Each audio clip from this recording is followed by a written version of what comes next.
men bir umr Ibn Sino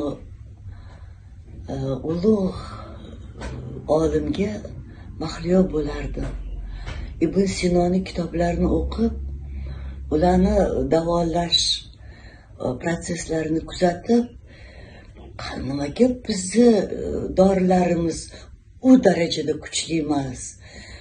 Shuncha mana haligacha xalqimiz nafaqat O'zbekiston, yer yuzidagi xalq Ibn Sinoga tan beradi. Endi men yaqinda bitta narsani topdim. Tog'da o'sadigan ajoyib o'simlik bor. Uni ismi kavrak, o't. O'sha o'tni ildizidan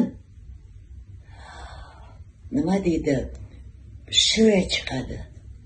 O'sha shira nima o'shandan qilingan dori. Nimaga bu dori bilasizlarmi? Men qatori ayollar bo'g'inlarga. Mana o'tirsam turolmayman, tursam o'tirolmayman. O'zim unaqa qarida bilmayman, lekin shu oyoq nima deydi, odam qiynaladi-da. Mana Xudoga shukr, o'zimga dori topdim.